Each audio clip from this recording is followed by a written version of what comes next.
السلام علیکم ورحمۃ اللہ وبرکاتہ ومغفرۃ۔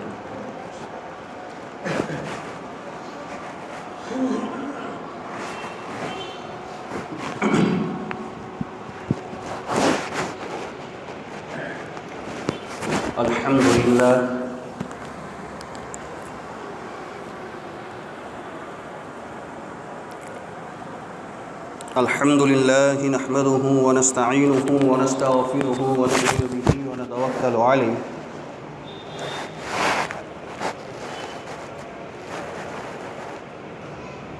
ونعوذ باللہ من شرور انفسنا ومن سیئات اعمالنا ونعوذ باللہ من شرور انفسنا ومن سیئات اعمالنا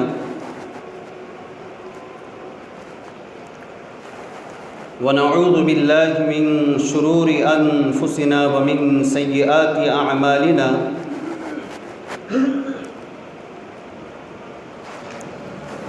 ونشهد ان لا اله الا الله وحده لا شريك له ونشهد ان سيدنا ونبينا ومولانا محمدا عبده ورسوله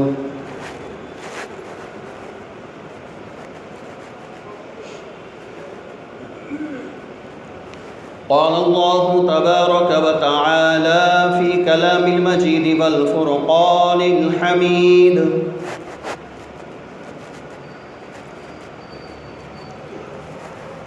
أعوذ بالله من الشيطان الرجيم بسم الله الرحمن الرحيم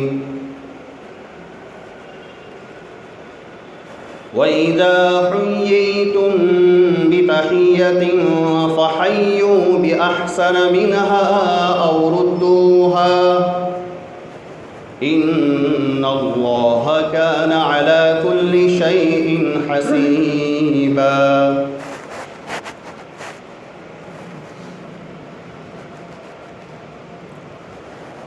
صدق الله مولانا العظيم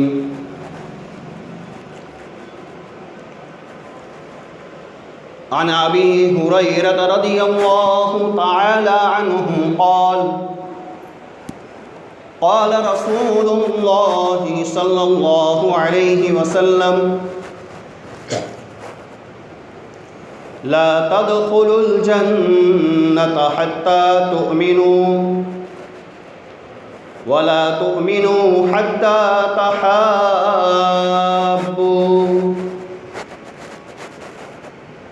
أولا أدلكم على شيء إذا فعلتموه تحاببتم أفشوا السلام بينكم أو كما قال عليه الصلاة والسلام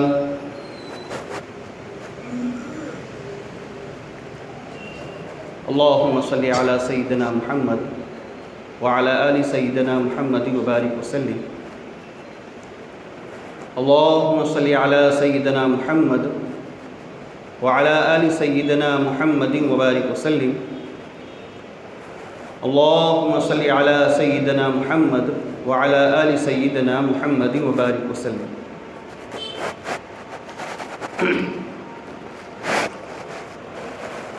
تمام حضرات سے درخواست ہے کہ آج جمعہ کا مبارک دن بھی ہے اور احادیث میں کثرت سے جمعہ کے دن درود پاک پڑھنے کی تاکید آئی، اور میرے اور آپ کے آقا فخر دو عالم محمد عربی صلی اللہ علیہ وسلم کا ہم پر بہت زیادہ حق بھی ہے۔ اللہ کے بعد سب سے زیادہ اگر حق ہم پر کسی کا ہے تو وہ آقا صلی اللہ علیہ وسلم کا ہے۔ اس لیے ہمیں چاہیے کہ پیارا آقا صلی اللہ علیہ وسلم کی شان میں درود پاک کی کثرت رکھے، خصوصاً جمعہ کے دن۔ اور چونکہ مجلس کے اندر بھی جب بھی پیارا آقا صلی اللہ علیہ وسلم کا ذکر خیر آئے، ذکر مبارک آئے، تو ایک مرتبہ درود پاک کا پڑھنا ضروری ہے۔ تو آپ حضرات سے التجا کرتا ہوں، درخواست کروں گا کہ ایک بار پیارا آقا صلی اللہ علیہ وسلم کو درود پڑھ دو تاکہ مجلس کا حق جو ہے وہ ادا ہو جائے۔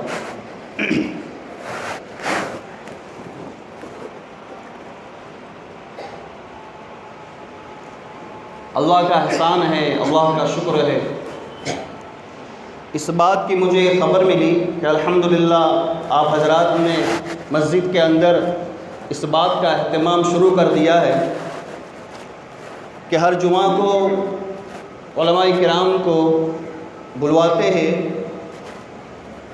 اور ان سے بیانات وغیرہ کرواتے ہیں۔ علماء کرام کا ہماری مسجدوں کے اندر آنا اور علماء کرام کا ہمارے علاقوں میں آنا، ہمارے محلوں کے اندر آنا، یہ بہت بڑی برکت کا سبب ہے اور اللہ کی خصوصی رحمت کا سبب ہے کہ جس علاقے کے اندر، جس محلوں کے اندر علماء کرام کی آمد کا اہتمام ہوتا ہے، ان مسجدوں میں اور ان محلوں میں، ان علاقوں میں اللہ رب العزت کی خصوصی رحمتوں کا نزول ہوتا ہے اور خصوصی برکتوں کا نزول ہوتا ہے۔ اور اس بات سے بھی بہت خوشی ہوئی کہ ماشاءاللہ آپ حضرات جو ہے علماء کرام کے اخراجات کو برداشت کرتے ہیں اور اس میں زیادہ سے زیادہ حصہ لیتے ہیں۔ اللہ تعالیٰ آپ حضرات کی ان کوششوں کو قبول فرماوے اور اللہ تعالیٰ آپ کے ایمان میں، آپ کے اعمال میں، آپ کے جان میں، آپ کے مال میں، آپ کی عزت آبرو میں اللہ تعالیٰ خوب برکت عطا فرمائے۔ اور ہم نے اس بات کا تجربہ کیا ہے اور ہم نے اس بات کو دیکھا ہے۔ دیکھو، مال کیا دینے والی ذات اللہ کی ہے اور مال مقدر کی چیز ہے۔ جسے اللہ چاہتے ہیں مال عطا فرما دیتے ہیں اور اللہ کی نظر میں مال کی کوئی حیثیت نہیں ہے۔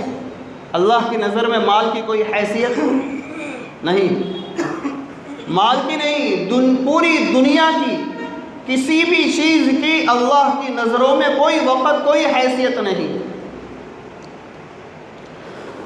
نعوذ باللہ، اللہ کی نظروں کے اندر مال کی کوئی حیثیت ہوتی، مال کی کوئی وقت ہوتی تو اللہ رب العزت جو ہے غیروں کو پانی کا ایک گھونٹ نہ دیتے۔ اللہ رب العزت جو ہے غیروں کو اناج کا ایک دانہ نہ دیتے اگر مال کی دنیا کی کوئی حیثیت ہوتی اللہ کی نظروں میں۔ ہم دیکھتے ہیں کہ ایمان والوں سے زیادہ مال اللہ رب العزت نے غیروں کو دیا ہوا ہے، بلکہ امام حسن رضی اللہ تعالیٰ عنہ کا قول ہے، نواسۂ رسول صلی اللہ علیہ وسلم کا فرمان ہے کہ اگر ایمان والوں کے ایمان کا خطرہ نہ ہوتا،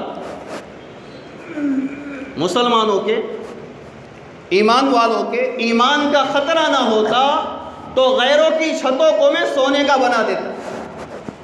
یہ اللہ کی طرف منسوب کر کے امام حسن رضی اللہ تعالیٰ عنہ کا قول ہے کہ اگر ایمان والوں کے ایمان کا خطرہ نہ ہوتا تو اللہ رب العزت جو ہے غیروں کی چھتوں کو، ان کے گھروں کی چھتوں کو سونے کا بنا دیتا۔ یہ تو ایمان والوں کے ایمان ڈگمگا نہ جائے۔ اللہ رب العزت نے ایمان والوں کے ایمان کو بچانے کے لیے ان کی بھی ایک حد رکھی۔ تو کہنے کا مطلب یہ ہے کہ مال یہ اللہ رب العزت کی عطا ہے، جسے چاہے اللہ دے دے، اور مال کا مل جانا یہ خوش نصیبی کی بھی علامت نہیں ہے۔ قارون بہت زیادہ مال والا تھا، اتنا زیادہ اللہ تعالیٰ نے قارون کو مال دیا تھا کہ مفتی تقی عثمانی صاحب نے اپنی کتاب میں لکھا ہے کہ قارون کے خزانے کی صرف چابیاں، خزانہ نہیں، قارون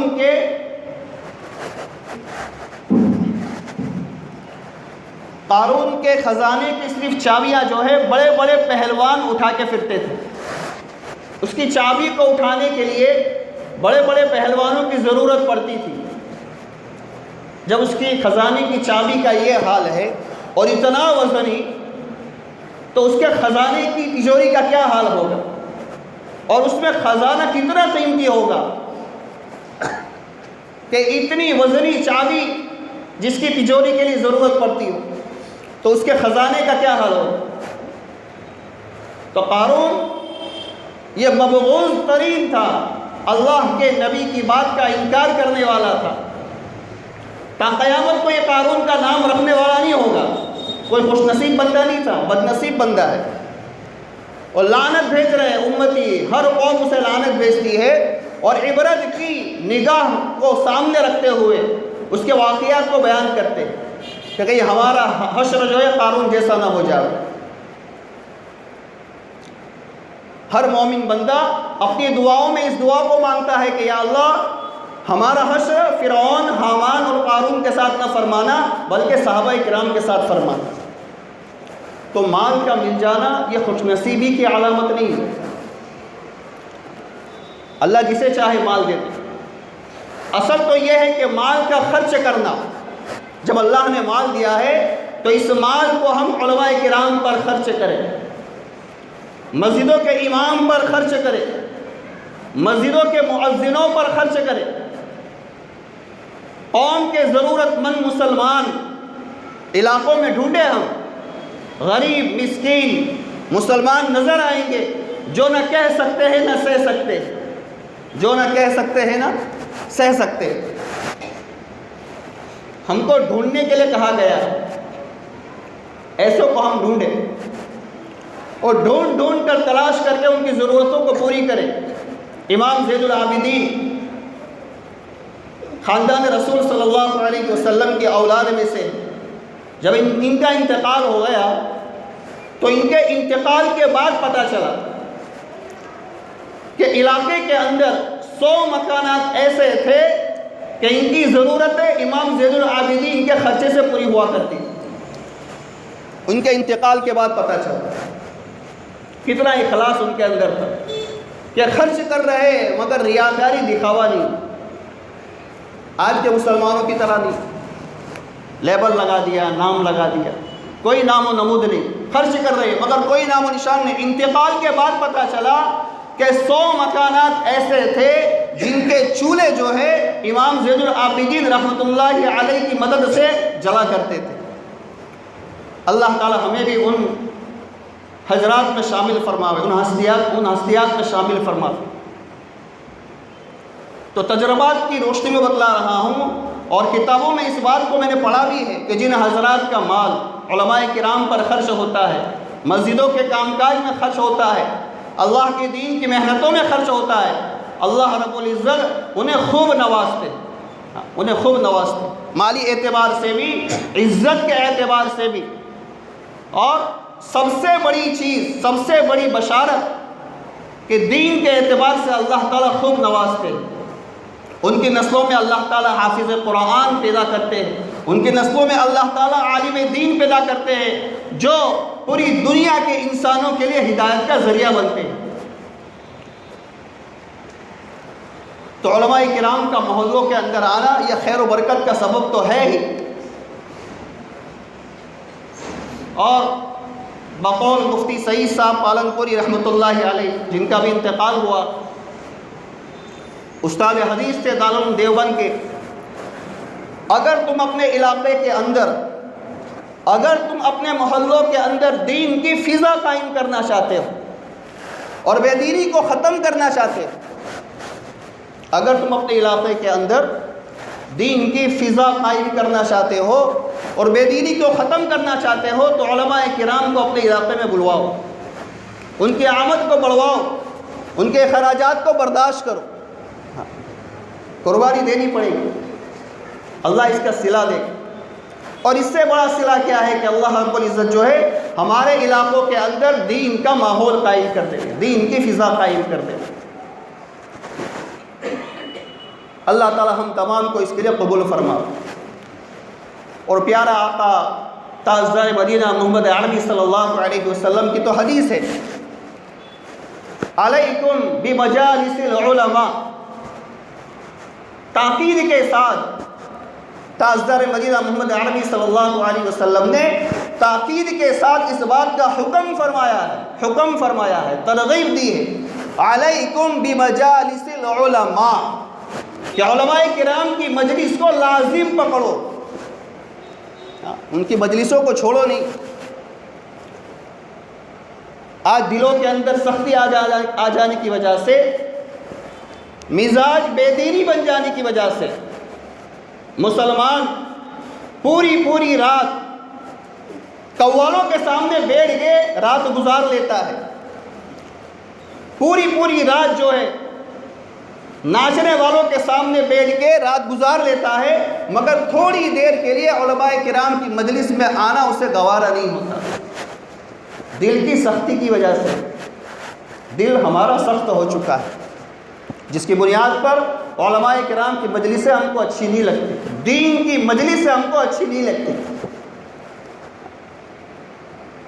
ورنہ ایک حال تھا، ایک وقت تھا کہ پوری رات جو ہے علمی مجالس ہوتی تھی، لوگ چو چرانی کرتے تھے۔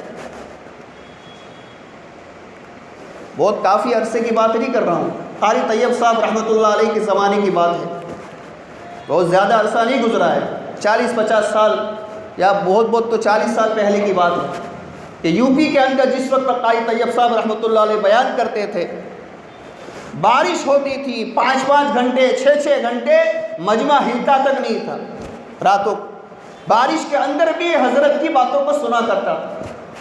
کیوں؟ کہ ہمارا سابقہ قوم کے اندر، پہلے کے مسلمانوں کے اندر دینی مزاج تھا، دینی شوق تھا۔ آج ہمارا مزاج دینی نہیں رہا، ہمارا شوق دینی نہیں رہا، علمی شوق ہمارا دل سے ختم ہو گیا، جس کی بنیاد پر علماء کرام کی مجلس میں بیٹھنا آج مسلمان کو بوجھ پڑتا ہے، دین کی باتوں کو سننا مسلمان کو بوجھ محسوس ہوتا ہے۔ اس لیے ہمیں چاہیے کہ کثرت سے علماء کرام کی مجلسوں کو لازم پکڑیں، اور اس کا فائدہ کیا ہوگا؟ یہ خود تاجدار مدینہ محمد عربی صلی اللہ علیہ وسلم کی حدیث ہے۔ اب آگے ارشاد فرماتے ہیں کہ اللہ رب العزت یحیی القلب المیت، کہ اللہ رب العزت جو ہے بنور الحکمہ، علماء کرام کے حکمت کے نور سے، ان کے علم کی برکتوں سے، ان کی علمی باتوں سے اللہ رب العزت جو ہے مردہ دلوں کو زندہ کر دیتے ہیں۔ کیسے؟ کما ینبت الشجر بالماء، جیسے پانی سے درخت میں زندگی آتی ہے، درخت میں نشو و نما ہوتا ہے، فرمایا ایسا ہی علماء کرام کی باتوں سے، دین کی باتوں سے، علم کی باتوں سے، حکمت کی باتوں سے مردہ دل وہ زندہ ہو جایا کرتے ہیں۔ کتنے ہی پتھر دل ہو، کتنے ہی سخت دل ہو، دین کی باتوں کو بار بار سنیں گے، علم کی باتوں کو بار بار سنیں گے، علماء کرام کی باتوں کو بار بار سنیں گے، ان کی صحبتوں میں رہیں گے، ان کی مجلسوں میں بیٹھیں گے، تو اللہ رب العزت جو ہے مردہ دل کو بھی زندہ کر دیتے ہیں۔ ہاں، جس کا دل مر جاتا ہے، ہوتا ہے نا بعض مرتبہ آدمی اتنا پریشان، سب کچھ ہے، اعمال کے اعتبار سے بھی عمل بھی کرتا ہے، مگر دل نہیں لگتا اس کا، اندر سے پریشان، مایوسی، مردہ بن چکا ہے، جسد بے جان، جسم تو ہے مگر جان نہیں، جسم تو ہے مگر روح نہیں، چل رہا ہے، پھر رہا ہے، نمازیں بھی ہو رہی، کاروبار بھی ہو رہا ہے، سب کچھ ہو رہا ہے، مگر جسد بے جان۔ یہ کیوں ہوتا ہے؟ کہ دل مرا ہوا ہوتا ہے۔ دل کیسا ہوتا ہے؟ دل مرا ہوا۔ اور علماء کرام کی مجلسوں میں بیٹھیں گے، علماء کرام کی باتوں کو سنیں گے، دین کی باتوں میں بیٹھیں گے، دین کی محنتوں کو کریں گے، تو اللہ رب العزت جو ہے دلوں کو زندہ رکھیں گے۔ پھر آدمی چاہے کتنا ہی پریشان حال ہو، کتنا ہی غمگین ہو، ہر وقت حساس بساس زندگی رہے گی، چہرے پر بشاشت رہے گی، انبساط رہے گا، دلوں کے اندر سکون رہے گا، طمانینت قلب رہے گا۔ اس بنیاد پر جب آدمی علماء کرام کی مجلس کو بیٹھے، ان میں شرکت کرے، اللہ تعالی ہم تمام کو جو ہے عمل کرنے کی توفیق عطا فرمائے۔ اصل مضمون تو میرا سلام کا تھا، جو میں نے آپ حضرات کے سامنے قرآن پاک کی تلاوت کی، اور جو میں نے آپ حضرات کے سامنے حدیث بیان کی، اس کا خلاصہ میں آپ حضرات کو بتلا دوں کہ اسلام جو ہے یہ مکمل دین ہے۔ اسے جو اسلام کو مذہب کہا جاتا ہے، یہ مذہب مجازن کہا جاتا ہے، ورنہ اسلام تو مکمل دین ہے۔ چند عبادتوں کے مجموعے کا نام اسلام نہیں ہے، اور چند اخلاق کے مجموعے کا نام اسلام نہیں ہے، بلکہ اسلام ایک مکمل دین ہے، مکمل زندگی ہے، جس دین کے مطابق اللہ رب العزت نے زندگی گزارنے کا ہم کو حکم دیا ہے۔ اس میں سے ایک سلام ہے جو اسلام کا رکن ہے۔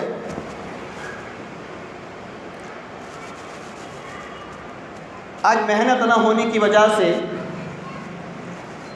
جان اور مال اور صلاحیت اللہ کے دین پر، قرآن پر نہ لگنے کی وجہ سے بے دینی گھر کرتی جا رہی، اور مغربی کلچر ہمارے معاشرے پہ چھایا چلا جا رہا ہے۔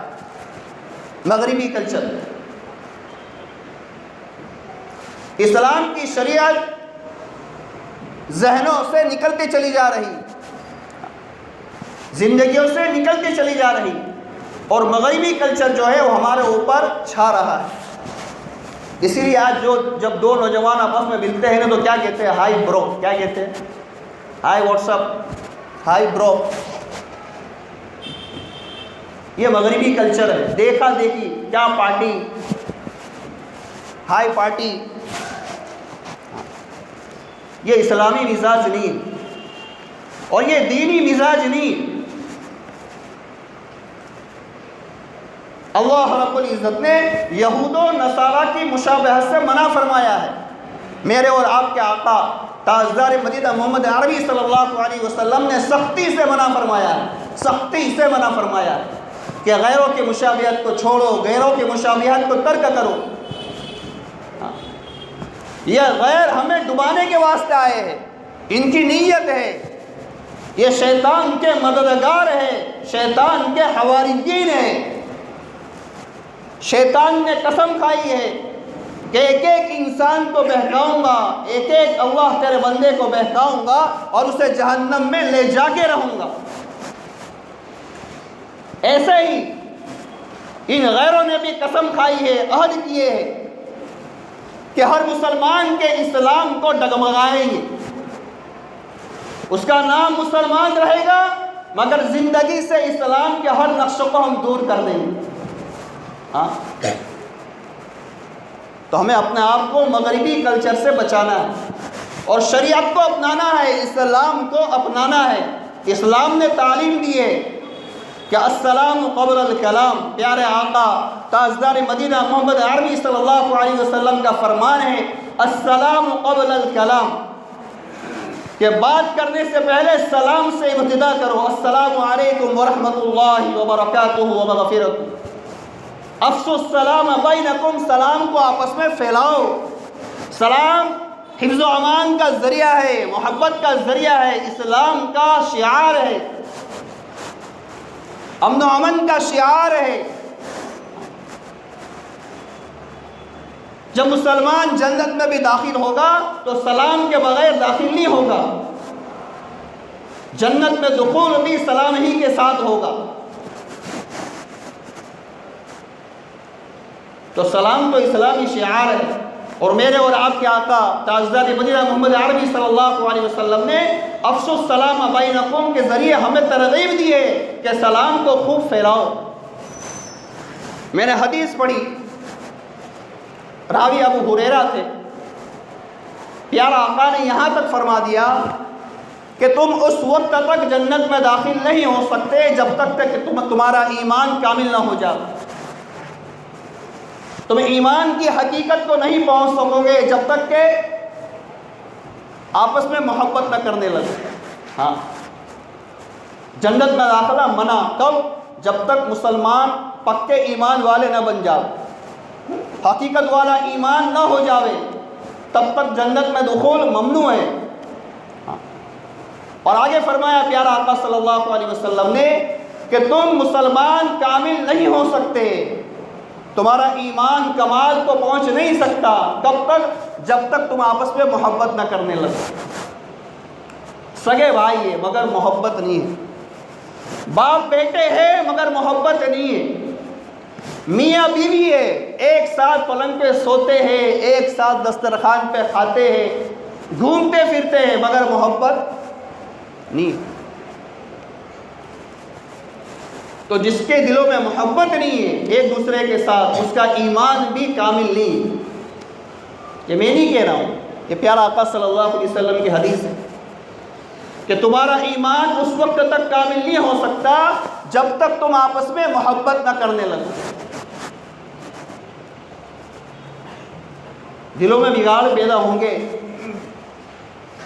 جھگڑے ہوں گے، لڑائیاں ہوگی، نہیں ہوگی ایسا نہیں، صحابہ کرام کے درمیان بھی ہوئے، مگر دلوں میں محبتیں قائم تھی، دلوں میں محبتیں قائم تھی، نفرت نہیں تھی، بغض نہیں تھا، عداوت نہیں تھی، بلکہ دلوں کے اندر محبتیں قائم تھی۔